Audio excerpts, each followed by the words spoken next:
Nací en 1632, en la ciudad de York, de una buena familia, aunque no de la región, pues mi padre era un extranjero de Brema, que inicialmente se asentó en Hull.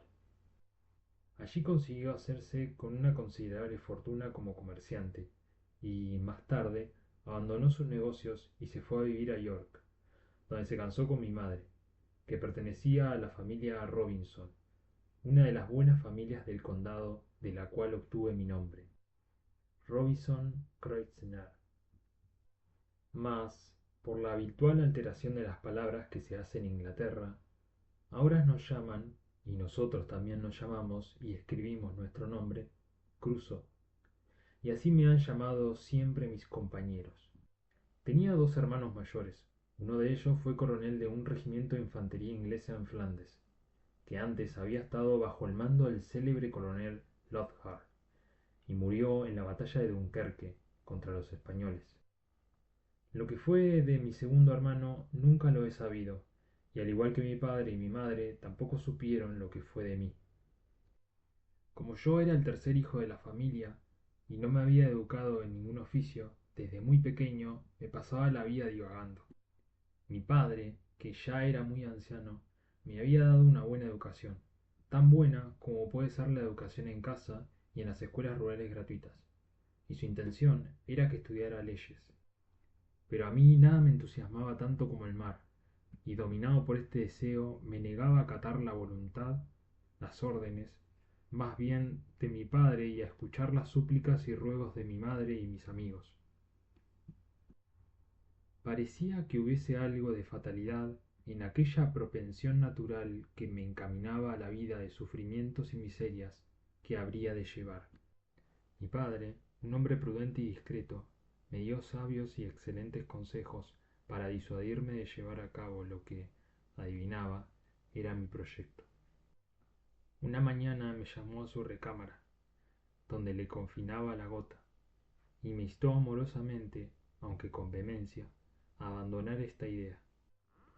Me preguntó qué razones podría tener, aparte de una mera vocación de vagabundo, para abandonar la casa paterna y mi país natal, donde sería bien acogido y podría, con dedicación e industria, hacerme con una buena fortuna y vivir una vida cómoda y placentera.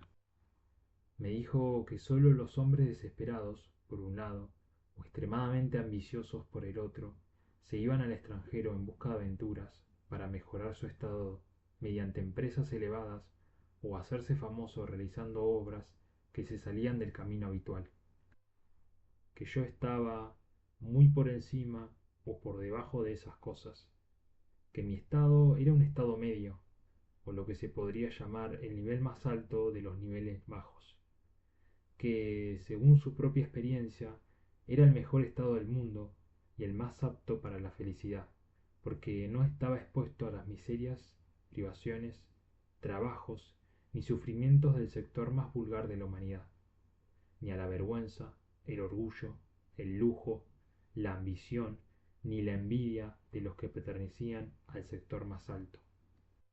Me dijo que podía juzgar por mí mismo la felicidad de este estado, siquiera por un hecho, que este era un estado que el resto de las personas envidiaba, que los reyes a menudo se lamentaban de las consecuencias de haber nacido para grandes propósitos y deseaban haber nacido en el medio de los dos extremos, entre los viles y los grandes, y que el sabio daba testimonio de esto, como el justo parámetro de la verdadera felicidad, cuando rogaba no ser ni rico ni pobre. Me urgió a que me fijara y me diera cuenta de que los estados superiores e inferiores de la humanidad siempre sufrían calamidades en la vida, mientras que el estado medio padecía menos desastres y estaba menos expuesto a las vicisitudes de los estados más altos y los más bajos, que no padecía tantos desórdenes y desazones del cuerpo y el alma, como los que por un lado llevaban una vida llena de vicios, lujos y extravagancias, o los que por el otro sufrían por el trabajo excesivo, la necesidad y la falta o insuficiencia de alimentos, y luego se enfermaban por las consecuencias naturales del tipo de vida que llevaban. Que el estado medio de la vida proveía todo tipo de virtudes y deleites, que la paz y la plenitud estaban al servicio de una fortuna media, que la templanza, la moderación, la calma, la salud, el sosiego, todas las diversiones agradables y todos los placeres deseables eran las bendiciones que aguardaban a la vida en el estado medio, que de este modo los hombres pasaban tranquila y silenciosamente por el mundo y partían cómodamente de él, sin avergonzarse de la labor realizada por sus manos o su mente, ni venderse como esclavos por el pan de cada día, ni padecer el agobio de las circunstancias adversas que le robaban la paz al alma y el descanso al cuerpo, que no sufren por la envidia ni la secreta quemazón de la ambición por las grandes cosas, más bien en circunstancias agradables, pasan suavemente por el mundo, saboreando a conciencia las dulzuras de la vida y no sus amarguras, sintiéndose felices y dándose cuenta, por las experiencias de cada día, de que realmente lo son. Después de esto, me rogó encarecidamente y del modo más afectuoso posible que no actuara como un niño, que no me precipitara a las miserias de las que la naturaleza y el estado en el que había nacido me eximían. Me dijo que no tenía ninguna necesidad de buscarme el pan, que él sería bueno conmigo y me ayudaría a cuanto pudiese a entrar felizmente en el estado de la vida que me había estado aconsejando, y que si no me sentía feliz y cómodo en el mundo, debía ser simplemente por el destino o por mi culpa, y que él no se hacía responsable de nada porque había cumplido con su deber, advirtiéndome sobre unas acciones que él sabía podían perjudicarme. En pocas palabras, que así como sería bueno conmigo si me quedaba y me asentaba en casa, como él decía, en modo alguno se haría partícipe de mis desgracias, animándome a que me fuera. Para finalizar, me dijo que tomara el ejemplo de mi hermano mayor, con quien había empleado inútilmente los mismos argumentos para disuadirlo de que fuera a la guerra en los Países Bajos, quien no pudo controlar su deseo de juventud y se alistó en el ejército, donde murió, que aunque no dejaría de orar por mí, se atrevía a decirme que si no desistía de dar un paso tan absurdo, no tendría la bendición de Dios, y que en el futuro tendría tiempo para pensar que no había seguido su consejo cuando tal vez ya no hubiera nadie que me pudiera ayudar. Me di cuenta, en esta última parte de su discurso, que fue verdaderamente profético, aunque supongo que mi padre no lo sabía en ese momento. Decía que pude ver que por el rostro de mi padre bajaban abundantes lágrimas, en especial cuando hablaba de mi hermano muerto, y cuando me dijo que ya tendría tiempo para arrepentirme y que no habría nadie que pudiese ayudarme, estaba tan conmovido que se le quebró la voz, y tenía el corazón tan oprimido que ya no pudo decir nada más. Me sentí sinceramente emocionado por su discurso, ¿y quién no? Y decidí no pensar más en viajar, sino en establecerme en casa, conforme con los deseos de mi padre. Mas, ay, a los pocos días cambié de opinión, y para evitar que mi padre me siguiera importunando, una semana después decidí huir de casa. Sin embargo, no actué precipitadamente, ni me dejé llevar por la urgencia de un primer impulso. Un día me pareció que mi madre se sentía mejor que de ordinario, y llamándola aparte, le dije que era tan grande mi afán por ver el mundo que nunca podría emprender otra actividad con una determinación necesaria para llevarla a cabo, que mejor era que mi padre me diera su consentimiento a que me forzara a irme sin él, que tenía 18 años, por lo que ya era muy mayor para empezar como aprendiz de un oficio o como ayudante de un abogado, y que estaba seguro de que si lo hacía nunca lo terminaría, y en poco tiempo huiría de mi maestro para irme al mar. Le pedí que hablara con mi padre y le persuadiera de dejarme hacer tan solo un viaje por mar. Si regresaba a casa, porque no me gustaba, jamás volvería a marcharme, y me aplicaría doblemente para recuperar el tiempo perdido. Estas palabras enfurecieron a mi madre, Me dijo que no tenía ningún sentido hablar con mi padre sobre ese asunto, pues él sabía muy bien cuál era mi interés en que diera su consentimiento para algo que podía perjudicarme tanto. Que ella se preguntaba cómo podía pensar algo así después de la conversación que había tenido con mi padre y de las expresiones de afecto y ternura que había utilizado conmigo. En pocas palabras, que si yo quería arruinar mi vida, ellos no tendrían forma de evitarlo, pero que tuviera por cierto que nunca tendría su consentimiento para hacerlo, y que, por su parte, no quería hacerse partícipe de mi destrucción, para que nunca pudiese decirse que mi madre había accedido a algo a lo que mi padre se había opuesto. Aunque mi madre se negó a decírselo a mi padre, supe después que se lo había contado todo, y que mi padre, muy acongojado, le dijo suspirando: ese chico sería feliz si se quedara en casa, pero si se marcha, será el más miserable y desgraciado de los hombres. No puedo darle mi consentimiento para esto. En menos de un año me di a la fuga. Durante todo ese tiempo me mantuve obstinadamente sordo a cualquier proposición encaminada a que me asentara. A menudo discutía con mi padre y mi madre sobre su rígida determinación en contra de mis deseos.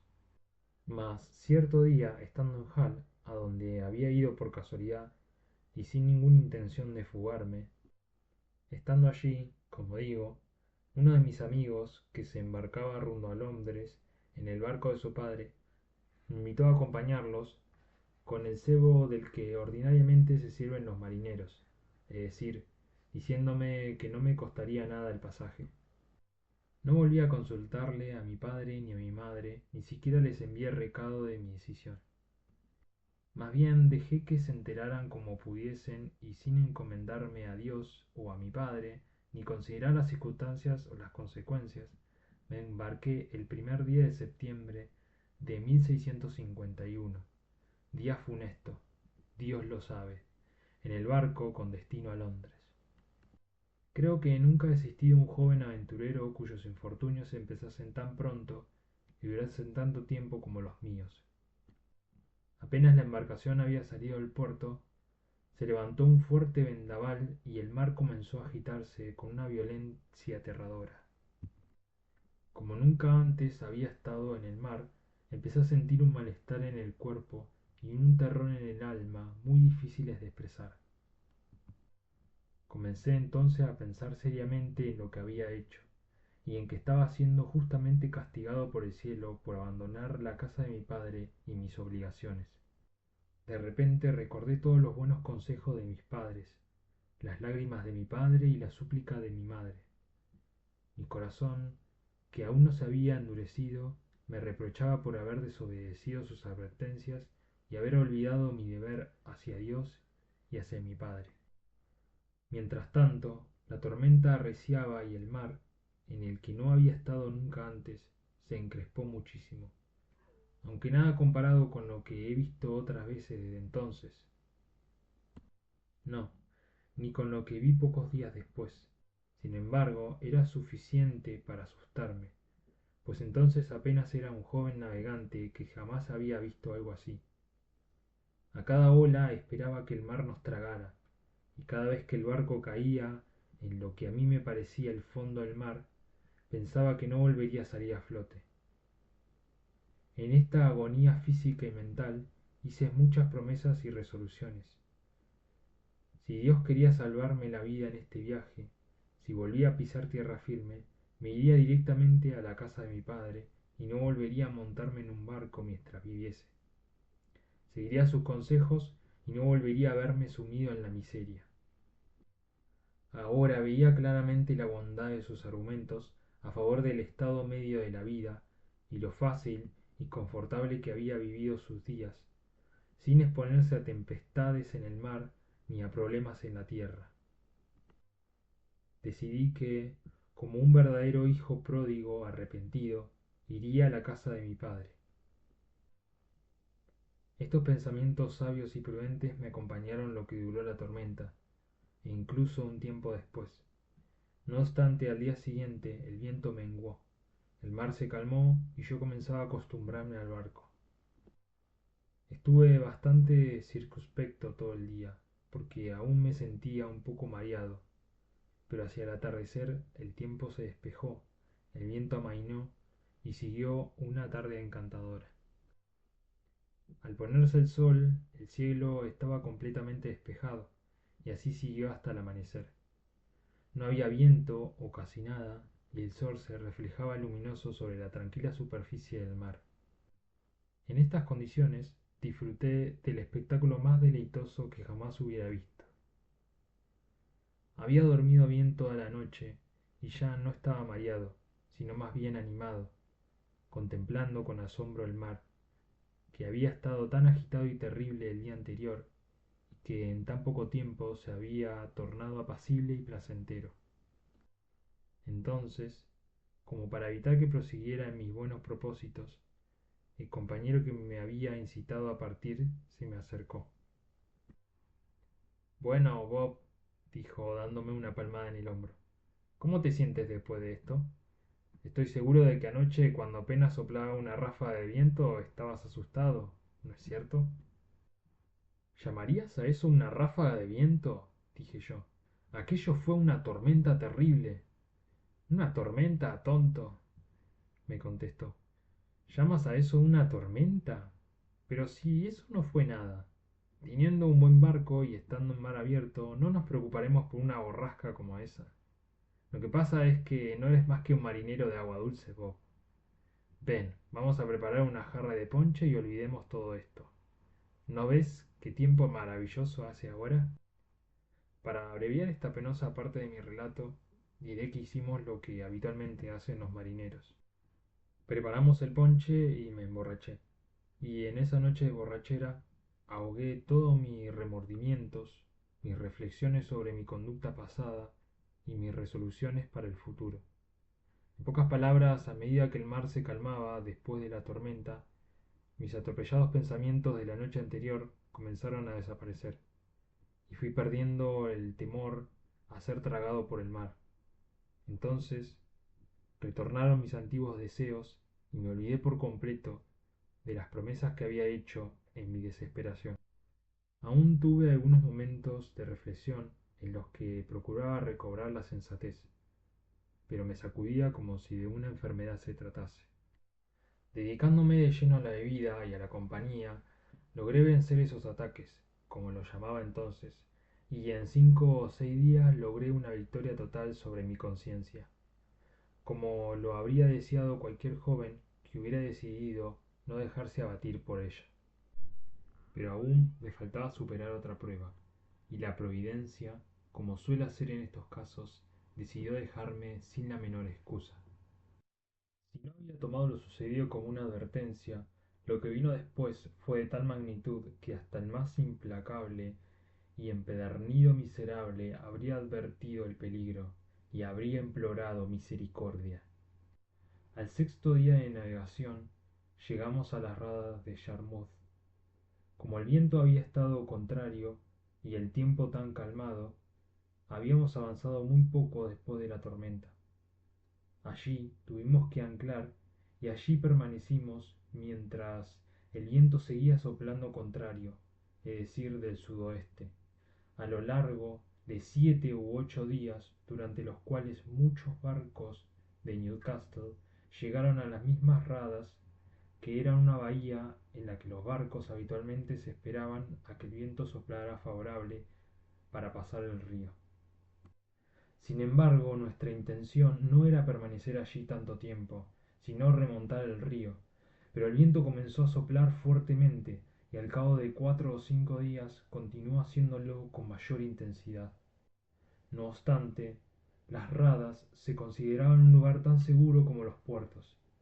Estábamos bien anclados y nuestros aparejos eran resistentes, por lo que nuestros hombres no se preocupaban ni sentían el más mínimo temor. Más bien, se pasaban el día descansando y divirtiéndose del modo en que lo hacen los marineros. En la mañana del 8.º día el viento aumentó y todos pusieron manos a la obra para nivelar el mástil y aparejar todo para que el barco resistiera lo mejor posible. Al mediodía el mar se levantó tanto que el castillo de proa se sumergió varias veces, y en una o dos ocasiones pensamos que se nos había soltado el ancla, por lo que el capitán ordenó que echáramos la de emergencia para sostener la nave con dos anclas a la proa y los cables estirados al máximo. Se desató una terrible tempestad, y entonces empecé a vislumbrar el terror y el asombro en el rostro de los marineros. El capitán, aunque estaba al tanto de las maniobras para salvar el barco, mientras entraba y salía de su camarote que estaba junto al mío, murmuraba para sí: Señor, ten piedad de nosotros. Es el fin, estamos perdidos, y cosas por el estilo. Durante estos primeros momentos de apuro, me comporté estúpidamente, paralizado en mi cabina, que estaba en la proa. No soy capaz de describir cómo me sentía. Apenas podía volver a asumir el primer remordimiento, del que aparentemente había logrado liberarme, contra el que me había empecinado. Pensé que había superado el temor a la muerte y que esto no sería nada, como la primera vez, más cuando el capitán se me acercó, como acabo de decir, y dijo que estábamos perdidos. Me levanté, salí de mi camarote y miré a mi alrededor. Nunca había visto un espectáculo tan desolador. Las olas se elevaban como montañas y nos abatían cada 3 o 4 minutos. Lo único que podía ver a mi alrededor era desolación.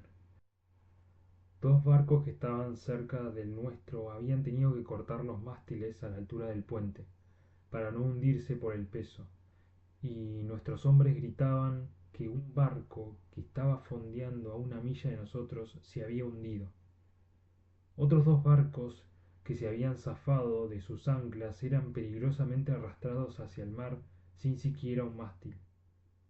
Los barcos livianos resistían mejor, porque no sufrían tanto los embates del mar, pero 2 o 3 de ellos se fueron a la deriva y pasaron cerca de nosotros, con solo el foque al viento. Hacia la tarde, el piloto y el contramaestre le pidieron al capitán de nuestro barco que les permitiera cortar el palo del trinquete, a lo que el capitán se negó. Mas cuando el contramaestre protestó diciendo que si no lo hacían el barco se hundiría, accedió. Cuando cortaron el palo, el mástil se quedó tan al descubierto y desestabilizó la nave de tal modo que se vieron obligados a cortarlo también y dejar la cubierta totalmente arrasada. Cualquiera podría imaginarse cómo me sentía en ese momento, pues no era más que un aprendiz de marinero, que tan solo unos días antes se había aterrorizado ante muy poca cosa. Pero si me es posible expresar al cabo de tanto tiempo lo que pensaba entonces, diré que estaba 10 veces más asustado por haber abandonado mis resoluciones y haber retomado mis antiguas convicciones que por el peligro de muerte ante el que me encontraba. Todo esto, sumado al terror de la tempestad, me puso en un estado de ánimo que no podría describir con palabras. Pero aún no había ocurrido lo peor, pues la tempestad se ensañaba con tal furia que los propios marineros admitían que nunca habían visto una peor. Teníamos un buen barco, pero llevábamos demasiado peso, y esto lo hacía bambolearse tanto que los marineros a cada rato gritaban que se iría a pique. Esto obraba a mi favor, porque no sabía lo que quería decir irse a pique hasta que lo pregunté. La tempestad arreciaba tanto que pude ver algo que no se ve muy a menudo. El capitán, el contramaestre y algunos otros más sensatos que los demás se pusieron a rezar, esperando que de un momento a otro el barco se hundiera. A medianoche, y para colmo de nuestras desgracias, uno de los hombres que había bajado a ver la situación gritó que teníamos una grieta, y otro dijo que teníamos 4 pies de agua en la bodega. Entonces nos llamaron a todos para poner en marcha la bomba. Al oír esta palabra pensé que me moría, y caí de espaldas sobre uno de los costados de mi cama donde estaba sentado. Sin embargo, los hombres me levantaron y me dijeron que, ya que no había hecho nada antes, que muy bien podía ayudar con la bomba como cualquiera de ellos. Al oír esto, me levanté rápidamente, me dirigí a la bomba y me puse a trabajar con todas las fuerzas de mi corazón. Mientras tanto, el capitán había divisado unos pequeños barcos carboneros que no podían resistir la tormenta anclados, y tuvieron que lanzarse al mar abierto. Cuando pasaron cerca de nosotros, ordenó disparar un cañonazo para pedir socorro.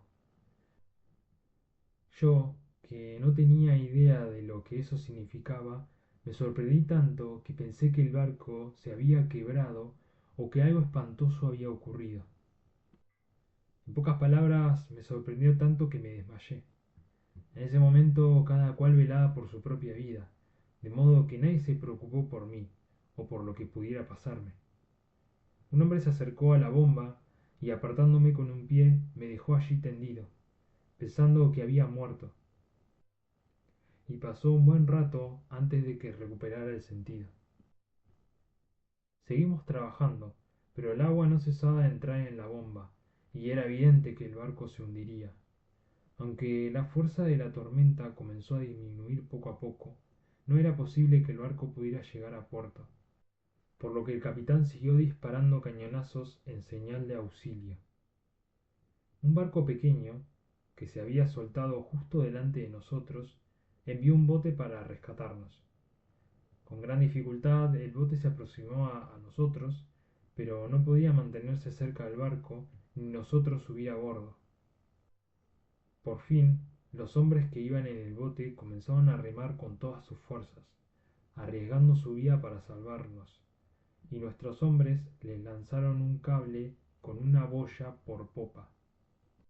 Después de muchas dificultades pudieron asirlo, y así los acercamos hasta la popa y conseguimos subir a bordo. Ni ellos ni nosotros le vimos ningún sentido a tratar de llegar hasta su nave, así que acordamos dejarnos llevar por la corriente, limitándonos a enderezar el bote hacia la costa lo más que pudiéramos. Nuestro capitán les prometió que si el bote se destrozaba al llegar a la orilla, él se haría cargo de indemnizar a su capitán. Y así pues, con ayuda de los remos y la corriente, nuestro bote fue avanzando hacia el norte, en dirección oblicua a la costa, hasta Winterton Ness. No habíamos transcurrido mucho más de un cuarto de hora desde que abandonamos nuestro barco cuando lo vimos hundirse. Entonces comprendí por primera vez lo que significaba irse a pique. Debo reconocer que no pude levantar la vista cuando los marineros me dijeron que se estaba hundiendo. Desde el momento en que me subieron en el bote, porque no puedo decir que yo lo hiciera, sentía que mi corazón estaba como muerto dentro de mí, en parte por el miedo y en parte por el horror de lo que, según pensaba, aún me aguardaba. Mientras estábamos así, los hombres seguían remando para acercar el bote a la costa y podíamos ver, cuando subíamos a la cresta de una ola, que había un montón de gente en orilla, corriendo de un lado al otro para socorrernos cuando llegáramos. Pero nos movíamos muy lentamente y no nos acercamos a la orilla hasta pasado el faro de Winterton, donde la costa hace una entrada hacia el oeste en dirección a Cromer. Allí la tierra nos protegía del viento y pudimos llegar a la orilla. Con mucha dificultad desembarcamos a salvo y después fuimos andando hasta Yarmouth, donde, como hombres desafortunados que éramos, nos trataron con gran humanidad, desde los magistrados del pueblo, que nos proveyeron buen alojamiento, hasta los comerciantes y dueños de barcos, que nos dieron suficiente dinero para llegar a Londres o Hull según lo deseáramos. Si hubiese tenido la sensatez de regresar a Hull y volver a casa, habría sido feliz y mi padre, como emblema de la parábola de nuestro bendito Redentor, habría matado su ternero más cebado en mi honor, pues pasó mucho tiempo desde que se enteró de que el barco en el que había escapado se había hundido en la rada de Yarmouth hasta que supo que no me había ahogado. Sin embargo, mi cruel destino me empujaba con una obstinación que no cedía ante nada. Aunque muchas veces sentí los llamados de la razón y el buen juicio para regresar a casa, no tuve la voluntad de hacerlo. No sé cómo definir esto, ni me atrevo a decir que se trata de una secreta e inapelable sentencia que nos empuja a obrar como instrumentos de nuestra propia destrucción y a balanzarnos hacia ella con los ojos abiertos, aunque la tengamos de frente. Ciertamente, sólo una desgracia semejante, insoslayable por decreto, y de la que en modo alguno no podía escapar, pudo haberme obligado a seguir adelante, en contra de los serenos razonamientos y avisos de mi conciencia y de las dos advertencias que había recibido en mi primera experiencia. Mi compañero, que antes me había ayudado a fortalecer mi decisión y que era hijo del capitán, estaba menos decidido que yo. La primera vez que me habló, que no fue hasta pasado 3 o 4 días de nuestro desembarco en Yarmouth, puesto que en el pueblo nos separaron en distintos alojamientos. Como decía, la primera vez que me vio, me pareció notar un cambio en su tono. Con un aspecto melancólico y un movimiento de cabeza, me preguntó cómo estaba. Le dijo a su padre quién era yo y le explicó que había hecho este viaje a modo de prueba para luego embarcarme en un viaje más largo. Su padre se volvió hacia mí con un gesto de preocupación. Muchacho, me dijo, no debes volver a embarcarte nunca más. Debes tomar esto como una señal clara e irrefutable de que no podrás ser marinero. Pero, señor, ¿acaso no pensáis volver al mar? Mi caso es diferente, dijo él. Esta es mi vocación y, por lo tanto, mi deber. Mas, si tú has hecho este viaje como prueba, habrás visto que el cielo te ha dado muestras suficientes de lo que te espera si insistes. Tal vez esto no haya pasado por tu culpa, como pasó con Jonas en el barco que lo llevaba al Tarsis.